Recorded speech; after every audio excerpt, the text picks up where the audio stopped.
उत्तर प्रदेश में इस समय बुलडोजर फुल लाइमलाइट में है। सुप्रीम कोर्ट के द्वारा बुलडोजर कार्रवाई पर की गई टिप्पणी के बाद यूपी की राजनीतिक जमीन की तपिश बढ़ चुकी है और इस राजनीतिक घमासान में एक तरफ सीएम योगी आदित्यनाथ हैं तो वहीं दूसरी तरफ समाजवादी पार्टी के मुखिया अखिलेश यादव। दोनों शीर्ष नेताओं के बीच तलवारें खिंच गई हैं और जुबानी जंग चालू हो गई है। सबसे पहले अखिलेश यादव ने बुलडोजर एक्शन को लेकर बयान दिया, जिस पर सीएम योगी ने पलटवार किया। सीएम के पलटवार के बाद अखिलेश ने कहा कि क्या सीएम आवास का नक्शा पास है, अगर है तो कागज दिखाएं। यूपी में जिनसे बदला लेना है उन पर बुलडोजर चलवा दिया जाता है। लेकिन इसी बीच चर्चा के इस दौर में ये बातें भी शामिल हो रही हैं कि आखिर बुलडोजर एक्शन को लेकर क्या कोई नियम है और अगर है तो क्या उस नियम के हिसाब से किसी का भी मकान कभी भी गिराया जा सकता है। और साथ ही लोग यह भी पूछ रहे हैं कि इसके लिए मकान मालिक के पास या भूमि स्वामी के पास क्या अधिकार है। आज के इस एक्सप्लेनर में हम इसी मुद्दे पर चर्चा करेंगे। नमस्कार, मेरा नाम है मार्तंड सिंह और आप देख रहे हैं डेली लाइन।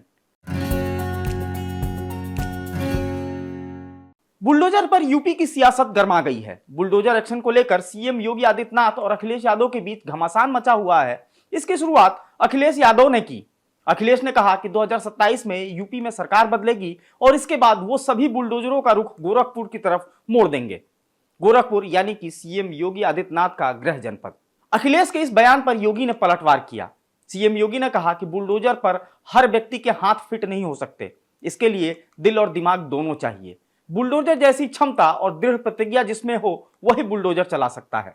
दंगाइयों के सामने नाक रगड़ने वाले लोग बुलडोजर के सामने वैसे ही पस्त हो जाएंगे। अब इसके बाद सपा मुखिया ने फिर प्रेस कॉन्फ्रेंस बुलाकर सीएम योगी पर फिर से वार किया। अखिलेश यादव ने कहा कि हाईकोर्ट और सुप्रीम कोर्ट ने कहा कि बुलडोजर असंवैधानिक है, तो क्या वे इस पर अब माफी मांगेंगे, यानी कि मुख्यमंत्री क्या इस पर माफी मांगेंगे। बुलडोजर में दिमाग नहीं होता है, वह स्टीयरिंग से चलता है। यूपी की जनता कब स्टीयरिंग बदल दे या फिर दिल्ली वाले बदल दें। सीएम योगी आदित्यनाथ न खुद सोते हैं और ना ही अफसरों को सोने देते हैं। इससे पहले बुलडोजर एक्शन का मामला सुप्रीम कोर्ट तक भी पहुंचा। सुप्रीम कोर्ट ने बुलडोजर एक्शन पर गंभीर टिप्पणी की। दोषियों के घरों पर बुलडोजर एक्शन मामले की सुनवाई करते हुए सुप्रीम कोर्ट ने कहा कि बुलडोजर एक्शन गंभीर और चिंताजनक है। कुछ राज्यों में जिस प्रकार से कार्रवाई हो रही है वह नियमों का उल्लंघन है। हम इसको लेकर सभी राज्यों को दिशा निर्देश जारी करेंगे।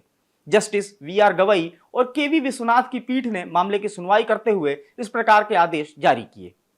बुलडोजर पर चल रही सुनवाई के दौरान सुप्रीम कोर्ट की पीठ ने यूपी में चलने वाले बुलडोजर अभियानों का भी जिक्र किया।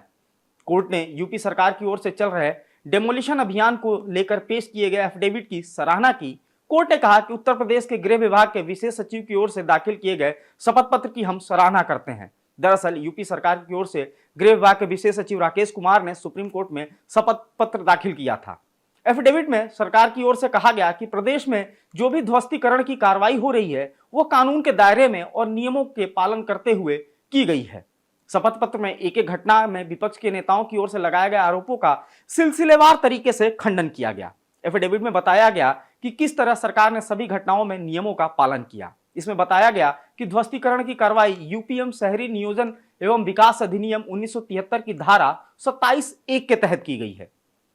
अगर उत्तर प्रदेश की बात करें तो 2017 में बीजेपी की सरकार बनने के बाद सीएम योगी के नेतृत्व में माफिया और भूमाफियाओं पर बुलडोजर एक्शन हुआ। उसके बाद पूरे देश में सीएम योगी की इस कार्रवाई की वजह से खूब चर्चा हुई और सीएम खूब सुर्खियों में रहे और इसी के भरोसे 2022 में भी लगातार दूसरी बार वो मुख्यमंत्री की कुर्सी पर काबिज हुए। यूपी में माफियाओं के खिलाफ लगातार एक्शन हुआ। मुख्तार अंसारी से लेकर अतीक अहमद के ठिकानों पर छापे मारे गए। यूपी पुलिस ने संगठित अपराध को खत्म करने के लिए गैंगों की कमर तोड़ दी। इसमें विकास दुबे का भी नाम शामिल है। इसके बाद माफियाओं की बेमानी संपत्ति पर खूब एक्शन हुआ। ये तो बात हो गई ताजा राजनीतिक घमासान और सुप्रीम कोर्ट की टिप्पणी की। अब बात करते हैं आखिर बुलडोजर एक्शन पर नियम क्या कहता है। उत्तर प्रदेश की अगर बात करें तो यहाँ 1973 से ही urban planning and development act लागू है। इस कानून में बताया गया है कि किसी के मकान को तोड़ा या हटाया कब जा सकता है, मकान ढहाने से पहले और क्या प्रक्रिया होती है, जिसका घर तोड़ा जा रहा है वो क्या कर सकता है, ये सब इस कानून की धारा 27 में बताया गया है। धारा 27 कहती है कि कोई भी मकान या घर या विकास कार्य मास्टर प्लान का उल्लंघन कर या मंजूरी के बिना या किसी शर्त का उल्लंघन कर किया गया हो या किया जा रहा हो तो प्रशासन उसको ध्वस्त करने या हटाने का आदेश दे सकता है। अब ये काम कैसे होगा? तो होगा ये कि प्रशासन बुलडोजर चलाकर उस मकान को ढहा दे या फिर उसका कुछ हिस्सा हटा दे। या फिर अगर कहीं खुदाई वगैरह हुई हो तो उसे दोबारा भर दे, या फिर उस काम को करवाने वाला खुद ही हटा दे। एक बार किसी मकान, घर या अवैध इमारत को ढहाने या गिराने का आदेश पारित हो जाता है तो ये काम 15 दिन से लेकर 40 दिनों के भीतर पूरा हो जाना चाहिए। कानून में यह भी लिखा है कि इस पूरी कार्रवाई का खर्च मालिक या उससे लिया जाएगा जो ये काम कर रहा है। इस वसूली को किसी सिविल कोर्ट में चुनौती नहीं दी जा सकती है। इसी के साथ मकान मालिक या भूस्वामी के पास भी कुछ अधिकार मौजूद हैं। कोई भी कार्रवाई एक तरफा नहीं हो सकती। जिस इमारत या मकान या विकास कार्य को गिराने का आदेश पारित किया जाता है तो उसके मालिक या उस काम को जो कर रहा हो उसे कारण बताओ नोटिस जारी किया जाता है। आदेश जारी होने के 30 दिन के भीतर संपत्ति का मालिक प्राधिकरण के चेयरमैन के सामने अपील कर सकता है। चेयरमैन उस पर सुनवाई के बाद आदेश में कुछ संशोधन कर सकता है या फिर उसे रद्द भी कर सकता है। चेयरमैन के फैसले को किसी भी अदालत में चुनौती नहीं दी जा सकती है। ध्वस्तीकरण के कई मामले पहले भी सर्वोच्च न्यायालय तक पहुंचे हैं। इन मामलों को भी जान लेते हैं और उससे इस मसले को पूरी तरीके से समझने की कोशिश करते हैं। 1985 में ओल्गा तेलिस मामले में सुप्रीम कोर्ट ने कहा था कि आजीविका जीवन जीने का अधिकार का हिस्सा है। कोर्ट ने यह भी कहा था कि कुछ चुनिंदा मामलों को छोड़कर बॉम्बे के म्युनिसिपल कमिश्नर को नोटिस देना चाहिए। दरअसल बॉम्बे म्युनिसिपल कॉर्पोरेशन एक्ट में प्रावधान था कि कमिश्नर बिना नोटिस दिए किसी भी अतिक्रमण को हटा सकते हैं। 1999 में सौदन सिंह बनाम एनडीएमसी मामले में सुप्रीम कोर्ट ने कहा था कि कारोबार या व्यवसाय करना संविधान के अनुच्छेद 19(1)(g) के तहत हर व्यक्ति का अधिकार है और सड़क किनारे फेरी लगाने वाले भी इसके अधीन है। कोर्ट ने कहा था कि सड़क का इस्तेमाल करना सबका अधिकार है। कोर्ट ने यह भी कहा था कि प्रशासन हॉकर्स और फेरी वालों को सड़क किनारे ठेला लगाने की अनुमति दे सकता है। हालांकि कोर्ट ने यह भी साफ किया था कि हर सड़क या फुटपाथ पर फेरी वालों को बैठने नहीं दिया जा सकता। इस फैसले के बाद उत्तरी दिल्ली नगर निगम तहत बाजारी लाइसेंस नियम बनाया गया था।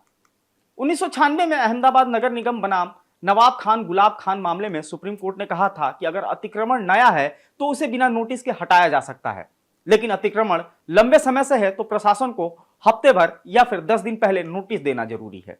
अगर तय सीमा में अतिक्रमण नहीं हटाया जाता है तो प्रशासन अपनी कार्रवाई करने के लिए स्वतंत्र है।